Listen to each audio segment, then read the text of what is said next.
तो हेलो दोस्तों, नमस्कार। मैं विजय शंकर और आप देख रहे हैं बीबी दी क्राइम न्यूज स्टोरी। तो स्वागत करते हैं अपने एक और नए वीडियो में आपका।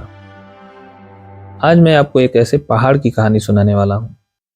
वो बोल तो नहीं सकता है, लेकिन अगर टूट गया तो पूरा उत्तर भारत चीख उठेगा। पहाड़ का नाम है अरावली। दोस्तों, अरावली कोई आम पहाड़ नहीं है जिसके बारे में इतना बवाल मचा हुआ है। क्यों मचा हुआ है? ये दुनिया की सबसे पुरानी पर्वत श्रृंखलाओं में से एक है। जब हिमालय भी जवान नहीं हुआ था तब अरावली बूढ़ी हो चुकी थी। गुजरात से शुरू होकर राजस्थान, हरियाणा होते हुए दिल्ली तक फैली हुई ये अरावली असल में उत्तर भारत की सांस की मशीन बोली जाती है। अगर अरावली ना हो तो राजस्थान पूरा रेगिस्तान बन जाएगा, हरियाणा का भी पानी सूख जाएगा और दिल्ली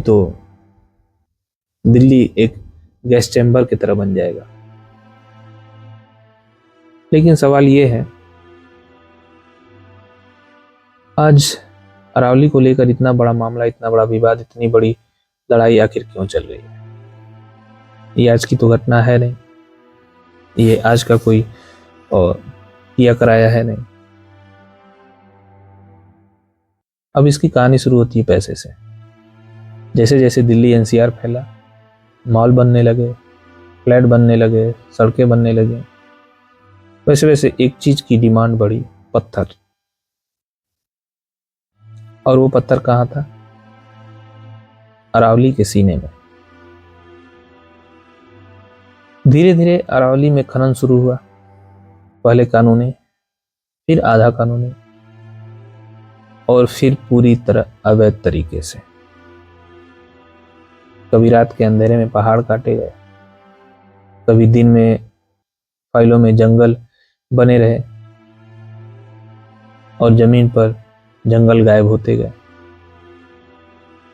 जिस पहाड़ को बनने में करोड़ों साल लगे थे, उसे तो इंसान ने कुछ सालों में ही बेच डाला और उसका अस्तित्व ही खत्म करने पे उतारू हो गया।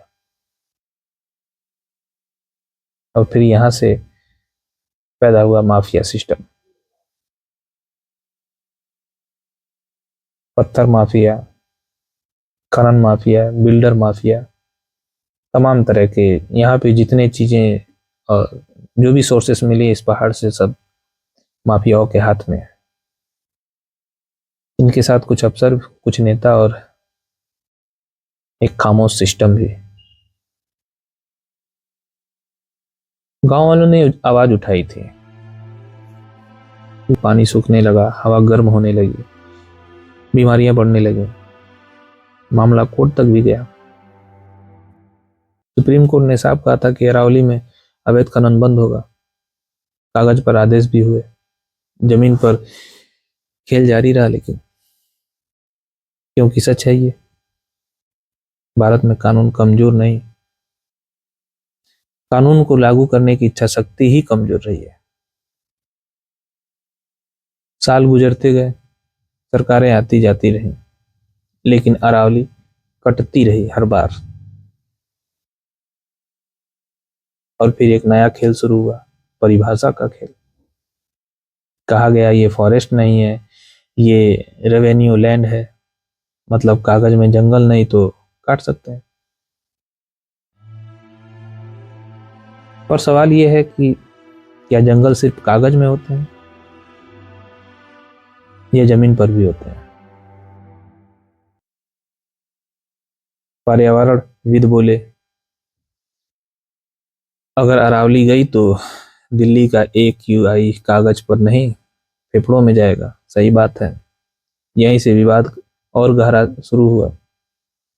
अब यहाँ एक बात बहुत ईमानदारी से समझिए कि ये मामला किसी एक पार्टी का नहीं है।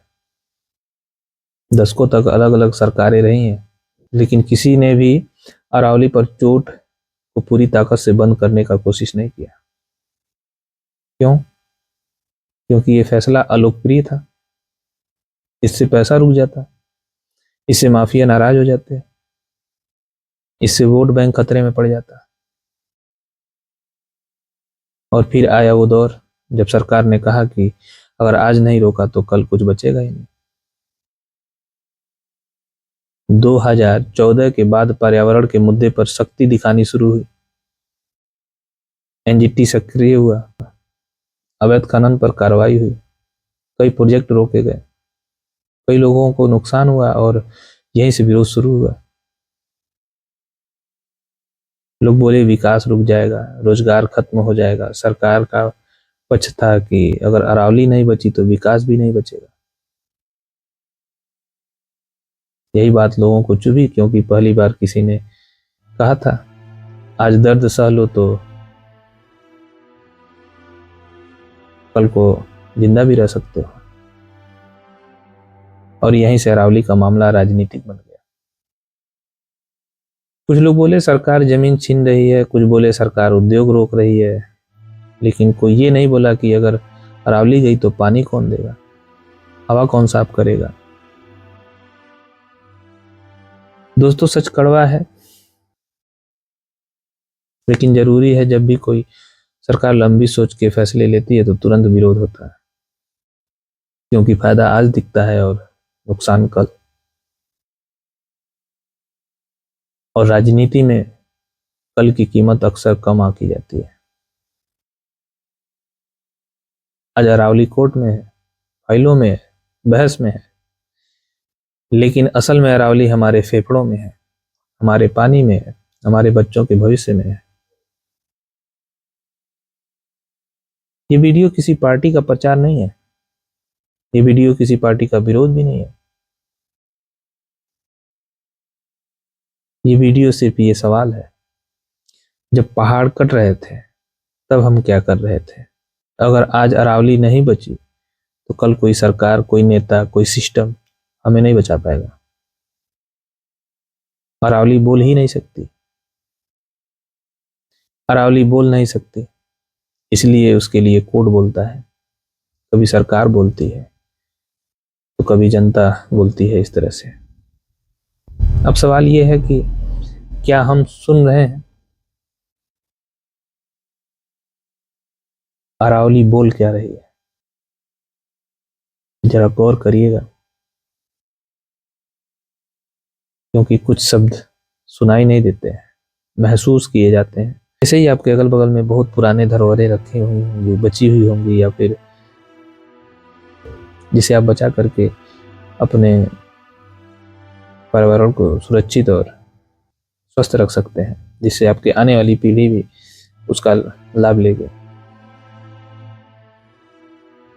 अगर आप हमारे चैनल पे नए हैं तो हमारे चैनल को सब्सक्राइब करके बेल आइकन का घंटी जरूर दबा दीजिए।